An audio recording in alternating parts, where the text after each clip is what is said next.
বরানগরে customer সেজে চোখে লঙ্কার গুঁড়ো দিয়ে মালিককে খুন করে সোনার গহনা লুট করে পালালো 5 দুষ্কৃতী। ব্যারাকপুর পুলিশ কমিশনার মুরলীধর শর্মা জানান, অভিযুক্তরা 5 জন এসেছিলেন। প্রথমে 2 জন ক্রেতা সেজে দোকানের ভিতর প্রবেশ করে, তারপর তারা সোনার গহনা দেখাতে বলে। আর এরপরই দোকানের মালিক শঙ্কর জানা ও তার গয়না দেখাতে শুরু করলে বাইকে থাকা আরও 2 জন দোকানের ভিতর ঢুকে পড়ে। তারপরই হঠাৎ করে লঙ্কার গুঁড়ো চোখের মধ্যে ছিটিয়ে সেখানেই কিন্তু বেধড়ক মারধর শুরু করে দুষ্কৃতীরা। লোহার বস্তু দিয়ে মাথায় ভারী ভাবে আঘাত করা হয় এবং রক্তাক্ত অবস্থায় কিছুক্ষণের মধ্যে লুটিয়ে পড়েন দোকানের মালিক শঙ্কর জানা। এরপরই তাকে হাত পা বাঁধা অবস্থায় ফেলে রেখে চম্পট দেয় দুষ্কৃতীরা।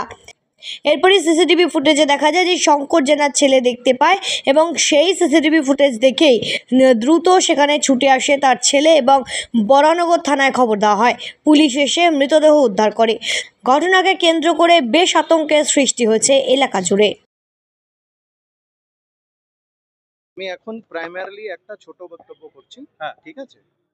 একটা খুব খারাপ ঘটনা হয়েছে এখানে। এটা জুয়েলারির এখানে একটা দোকান।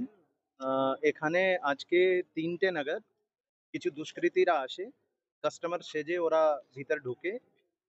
প্রথমে দুজন ঢুকে যিনি এখানে যাদের বিজনেস ছিল এখানে, ওনার সাথে উনি কথা বলতে শুরু করেন এবং ওনার সাথে অ্যাজ ইফ উনি কিছু কিনতে এসছেন সেই হিসাবে উনি কথাবার্তা করেন।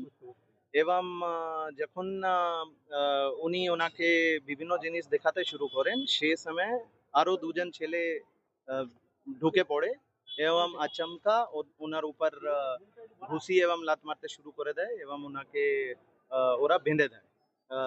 একটা কাপড় নিয়ে এসেছিল, সে কাপড় দিয়ে ওনাকে বেঁধে দেয় এবং তারপরে ওনার সাথে মারধর করে। তারপরে এখান থেকে যে সোনাগুলো ছিল ওরা লুট করে নেয়, লুট করে ওরা পালিয়ে যায়। একজন আরো বাইরে ছিল, যে বাইরে হয়তো ও গার্ড দিচ্ছিল। তো মোট 5টা লোক এর মধ্যে ইনভলভ আছে। আমাদের ফরেন্সিক টিম এখানে এসছেন। আমরা সিসিটিভির কিছু পেয়েছি এবং আমাদের টিম তদন্ত করছে। ডিডির টিম ওর পিছনে আছে। আমরা খুব শীঘ্র এদেরকে চিহ্নিত করে এদেরকে ধরব। দিনে দুপুরে বরানগরের এই ঘটনাকে কেন্দ্র করে বেশ কিন্তু আতঙ্কের সৃষ্টি হয়েছে এলাকা জুড়ে এবং মৃত ব্যক্তির নাম শঙ্কর জানা, বাড়ি দাসপুরের বেলিয়াঘাটা বৌদ্ধপুর এলাকায়। শনিবার বন্ধ দোকান খুলতেই উদ্ধার করা হয় তার হাত পা বাঁধা মালিকের দেহ। আর সূত্রের খবর যে মৃতদেহের গলায় এবং মাথায় ধারালো অস্ত্রের দাগও রয়েছে। আনুমানিক ক্রেতা সেজে 5 জন দোকানের ভেতর আসে, গয়নাগাটি দেখতে থাকে এবং দেখতে গিয়ে লুটপাট শুরু করে। তা সেটা বুঝতে পেরে বাধা দেয় তিনি এবং সেই সময় দোকানের মালিক তাকে একা পেয়ে দুষ্কৃতীরা তার উপর আক্রমণ করে, বেধড়ক মারধর, তারপরে তাকে খুন করা হয়। গোটা ঘটনাকে কেন্দ্র করে এলাকা বেশ থমথম করছে। তবে দোকানের গয়না লুট করে শাটার নামিয়ে দোকান থেকে চম্পট দেন দুষ্কৃতীরা এবং তারপরে বরানগর থানা থেকে মাত্র 1 কিলোমিটার দূরে এই ঘটনায় কারা জড়িত ইতিমধ্যেই গোটা বিষয়টি নিয়ে একেবারে সরজমিনে তদন্ত শুরু করেছেন ব্যারাকপুর পুলিশ কমিশনারেটের আধিকারিকরা।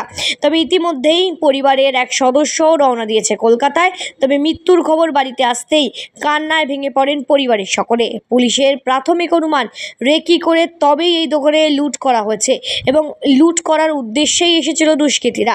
তবে দোকান এবং আশপাশের সিসিটিভি ফুটেজ খতিয়ে দেখে দুষ্কৃতীদের হদিশ পাওয়ার চেষ্টা করছে প্রশাসন। বরানগর থেকে মনোজ দাসের রিপোর্ট, সঠিক বার্তা।